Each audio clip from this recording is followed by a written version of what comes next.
l'obstiner, de faire en sorte qu'elle ne se rebelle pas, qu'elle se lève tous les matins bien gentiment pour aller faire le travail qu'on lui a assigné, même s'il est très ingrat, comme nettoyer des toilettes ou ramasser des poubelles, c'est d'avoir rendu tout le monde dépendant à l'argent, à la monnaie, et de contrôler peu ou prou la façon dont cette monnaie est créée et distribuée.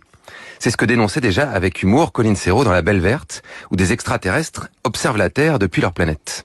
Ils avaient même encore le système de la monnaie. C'est quoi de la monnaie? Par exemple, si tu veux quelque chose, tu peux pas l'avoir sans monnaie. Même à manger? Surtout. Oui, mais enfin, manger, c'est un besoin, ça, on meurt si on mange pas. Mais ça, ils s'en foutent, t'as pas de monnaie, t'as rien. Tu crois qu'ils en ont encore, de la monnaie?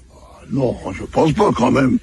Et pourtant, nous l'avons encore, Cyril. Et non seulement nous l'avons encore, mais la façon dont l'argent est créé est l'une des causes majeures de l'effondrement écologique et des inégalités sociales, et personne n'en parle jamais. Alors, quel suspense, comment est-il créé cet argent? En fait, 10 à 15% de la monnaie est créée par les banques centrales, notamment les pièces et les billets en circulation. Et le reste?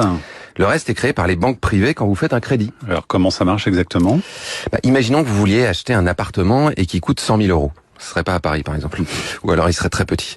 Vous allez à votre banque, vous demandez un crédit, et si le banquier estime que vous êtes capable de rembourser grâce à ce salaire mirobolant de Radio France, il va créer ex nihilo, à partir de rien, 100 000 euros sur son ordinateur, et bim, c'est sur votre compte. À partir de rien, vraiment? En fait, il faut que la banque possède 1 euro dans ses coffres pour en créer 0,8. Disons 1 pour simplifier. Mais avec l'effet multiplicateur du crédit, on peut en fait créer 6 euros virtuels à partir d'1 euro réel. Oh là, c'est quoi l'effet multiplicateur? Bon, ça vous allez aller sur Wikipédia parce que c'est trop long pour cette chronique. Ah bah super, bon alors quel est le problème avec tout ça? En fait, le problème principal, ce sont les intérêts. Vous savez, cette chose qui était interdite dans de nombreuses religions et qu'on appelait l'usure. Quand la banque vous a créé ces 100 000 euros, elle vous a demandé de la rembourser, mais aussi de lui verser des intérêts, non? Donc, imaginons que vous ayez emprunté à 3%, vous devez lui rembourser 100 000 euros, plus 3 000 euros d'intérêt. Le problème, c'est que ces 3 000 euros, ils n'existent pas. Je ne comprends plus. Je ne suis pas le seul dans ce studio. Lorsqu'elles créent de la monnaie, les banques créent le montant du crédit, donc ce que vous avez emprunté, mais elles ne créent pas le montant des intérêts.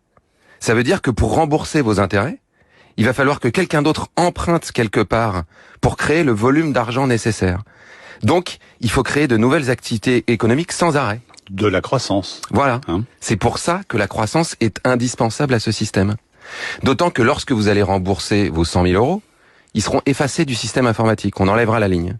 Donc, il faudra d'autres emprunts pour maintenir une masse monétaire suffisante en circulation. Donc, toujours plus de croissance. Or, on le sait, on ne peut pas croître indéfiniment dans un monde fini. Exactement, bravo Mathieu. C'est ça le premier problème. On ne peut pas produire et consommer sans limite. Le deuxième problème, c'est que si vous ne travaillez pas, vous ne pourrez pas emprunter et donc consommer. Et donc, le système ne marcherait plus. C'est pour ça qu'on vous oblige à être un bon petit soldat de l'économie.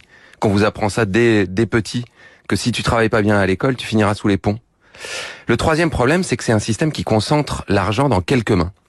Parce qu'au fond, c'est quoi l'intérêt? C'est quelqu'un qui a déjà trop d'argent, qui en prête à quelqu'un qui n'en a pas assez, et celui qui n'en a pas assez va devoir en rendre encore plus à celui qui en a déjà trop. C'est une machine automatique pour aspirer l'argent vers le sommet d'une société, et c'est un moyen assez efficace de conserver ses acquis et son pouvoir pour une petite élite. C'est d'ailleurs dans cet objectif que ce système a été inventé il y a 3000 ans à Sumer, au début du patriarcat. Ça vous rappelle rien? Henry Ford disait « Si la population comprenait le système bancaire, je crois qu'il y aurait une révolution avant demain matin. » Peut-être qu'il est temps de la faire, cette révolution, et de récupérer le pouvoir de créer la monnaie. Comment, me demanderez-vous? Oui.